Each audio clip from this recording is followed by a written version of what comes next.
Good morning, good morning! Magandang buhay mga mare! Share ko lang yung mga paninda ko dito sa tindahan. Usually naka-display siya dito sa harapan ng ating tindahan para kitang-kita ni Suki. So, ang worth ng binayaran ko sa mga to is 940 pesos. Nabili ko siya per 1 kilo din. Nirepack-repack ko na siya. Bakit? First, mga sisi ko, bumili tayo ng bawang per 1 kilo. Ang punan ng bawang natin is 115 pesos per kilo. Kapag per piece natin siya binebenta, 7 pesos to. And kapag 1/4, 40 pesos naman yung bentahan ko. Then next, of course, kapag may bawang, meron namang sibuyas. 1 kilo din yung nabili ko mga sisi ko. Ang puhunan ngayon ng sibuyas is 80 pesos. So, pag per piece, nabebenta ko siya ng 5 pesos per piece. Pag 1/4 naman, 35 pesos yung bentahan natin. Then, kumuha din ako ng 1 kilo na popcorn. Yung popcorn natin, ang puhunan dito, mga sisi ko is 70 pesos per kilo. And repack ko na siya by 1/4. So, 1/4 natin mga marko is 30 pesos. Then next, meron tayong daing. Si daing natin, bumili tayo ng 1 kilo.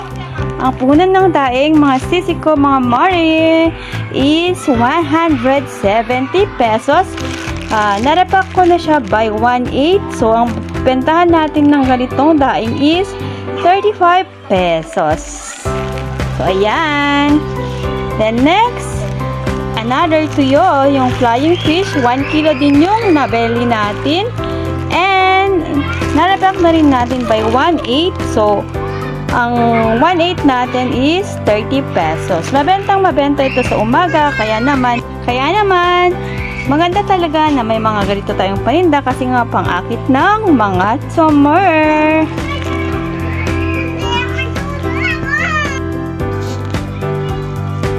Then next, meron din tayong isang klase pa ng tuyo. Ito yung sardinas. 1 kilo din mga marko yung nabili natin.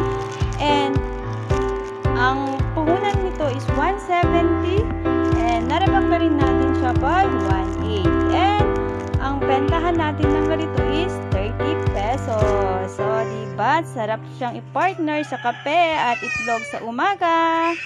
Next, meron din tayong nabiling 1/2 na dilis.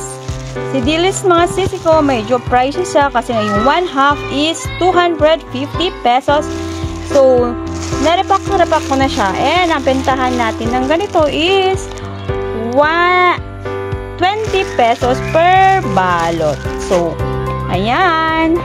So, ito yung mga items na talaga namang humahataw dito sa tindahan kapag umaga kasi nga, ito yung karaniwang binibili ng mga tomer kapag sila ay nag-aagahan at nagluluto. So, maganda rin na may mga ganito tayo para nang sa ganun is kapag may maghanap, meron tayong maibigay sa kanila. So, yun muna yung sharing ko for today.